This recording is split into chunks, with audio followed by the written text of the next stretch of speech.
Okay, I got my light set up. I haven't really looked at this too much. I wanted to do this along with you. First going to look at this side of the column up here, these 2x6s.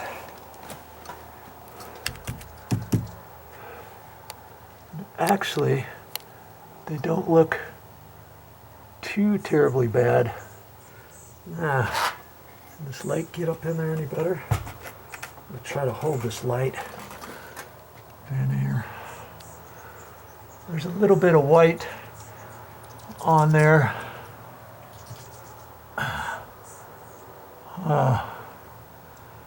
See the mushrooms growing? I'm going to have to squeeze up there and try to scrape that stuff off and try to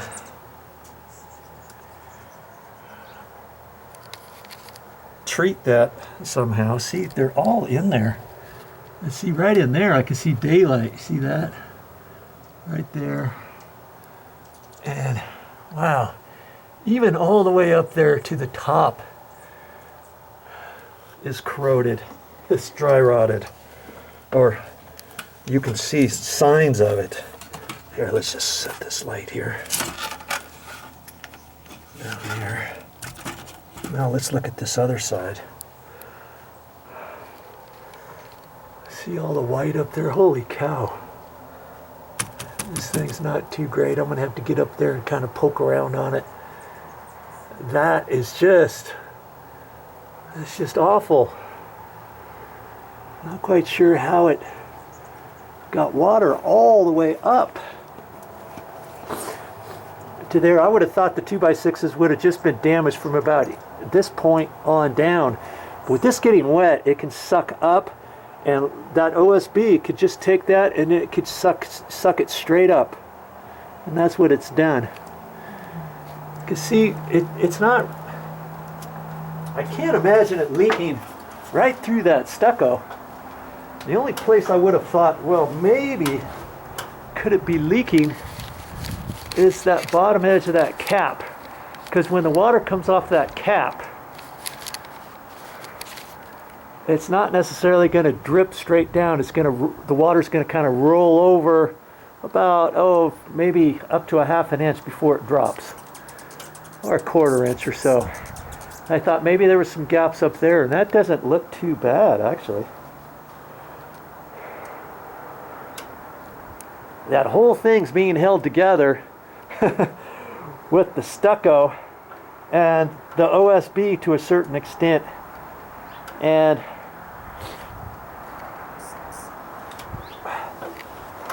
I don't know how long it's going to last before it falls down. I don't think it's ever going to fall down.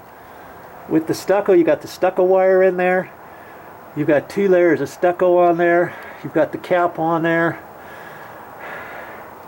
You've got the OSB on there. See, that OSB on that side is fine, even though it's weathered. But the top plates aren't in very good shape, are they? Let's zoom you up there. See that? Jeez. I mean, that is just awful.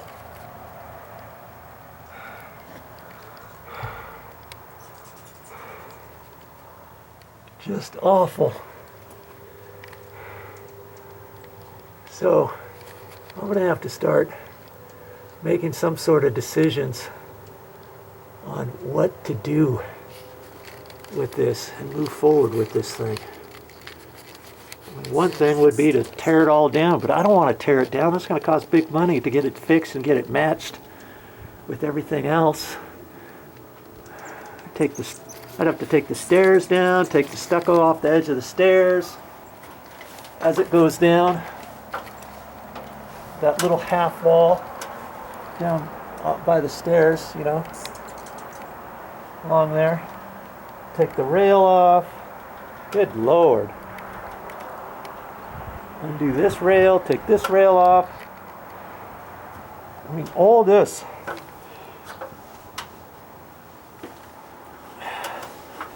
Seems to be, it could have been alleviated had they have just tied all these corner areas in better. You know, once you get water in here and it starts wreaking havoc, it's not going to go away until you get it fixed. Now before I get up in there, I'm going to go ahead and take this joist bracket out of here. And you see all the screws they had in here? And check it out, all those screws had gone into just the OSB paneling plywood, and that was holding this up across here, which were holding up the stringers. That's not very good, is it? I mean, they tried to put some long ones in the corner, but it barely missed, or it might have hit this one 2x6. So I got to remember when I put this new 2x6 in, I might want to put some blocks in there, or flat block, or do something in there, because when I put a new 2x6, and incidentally, I may not put a 2x6 here. I might measure this and put a 2x8 in here, so it comes down lower, so I can grab a little bit more of this coming down. But I may put some blocks in here, so when I put a new one, I'm not going to use the same one, mind you. But that way I'll have some backing in there, because I got to get this attached to this wall properly too. Okay, so you always got to kind of think when you're doing your demo, you know, it's like working on a car engine. Now mind you, or anything in a car, mind you, I could take something apart on a car, or carburetor, or you know, something on the motor, but I wouldn't know how to put it all back together. I'd probably have little parts left. Same thing with this.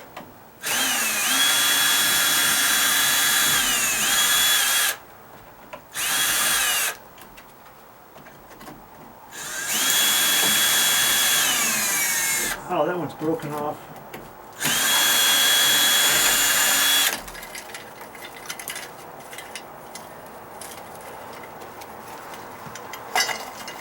I just want it to be kind of careful not to bang something with my head or whatever before I squeeze up in there. Okay, I'm going to get my light set up, and we're going to take a look up inside that cavity. We're going to look up inside that column. The column looks fine, right? But it's supported with some 2x6s that are just falling apart, that are waterlogged solid. So we've got to make some sort of decisions, and now's finally the time to do that. I got my 5-gallon bucket down here. I got a nice sturdy dustpan.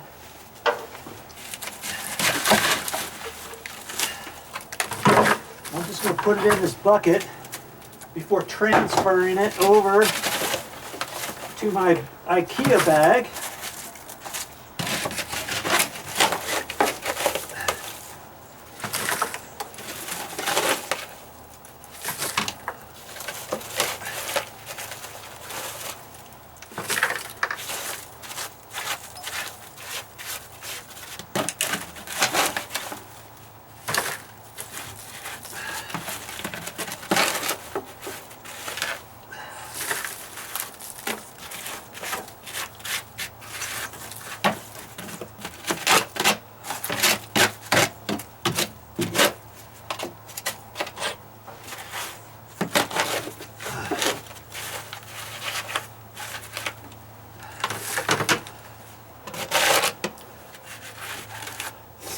I just wanted to get a little bit of it, you know, just to see what we've got before I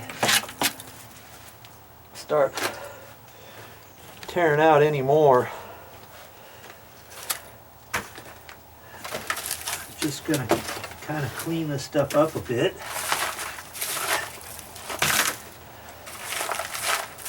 I suspect I'll have to do this a few times today, but I don't. Hey, it's just part of it. know, if you make a mess and you work over the top of that mess, eventually you're going to step on a nail such as that without knowing it. Well, without knowing, you'll know it when you hit it. Trust me, you'll definitely know it.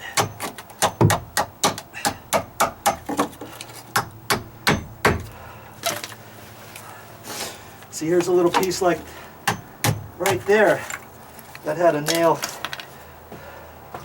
in it, and you can't see them all.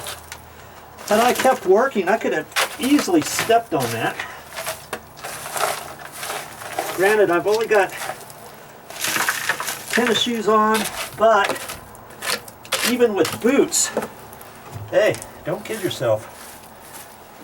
Nail will go through the bottom of a pair of boots. You hit it just right.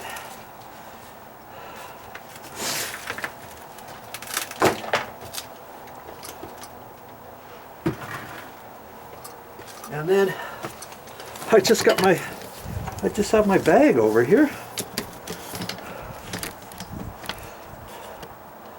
Yeah.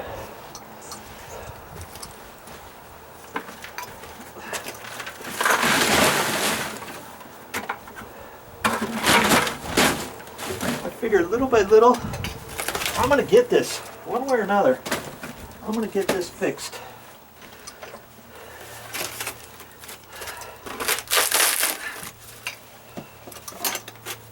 I am going to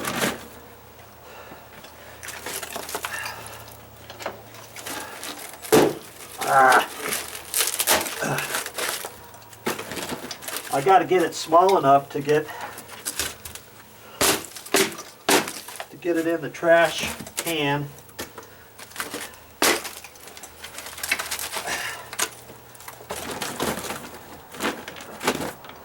And that's how I've been taking everything out. Now, I've got one piece over here. I should have saved that bigger one. I don't know why I didn't. I should have saved it, and the reason why is because when I use my skill saw or my power saw, and if you have a drill and all that kind of stuff, instead of setting it right down in the dirt, you know, some guys set it down like that, and after a while it gets in the blade and it gets sucked up into the motor and stuff. Just set it on a little piece of plywood. After you get it, after you cut and stuff, just make it a habit. Since I had a bigger piece, I could have set it on there, but that's okay. Just keep it up out of the dirt. That's what I like to do. It'll prolong your power tools. Sawzall, drill, whatever.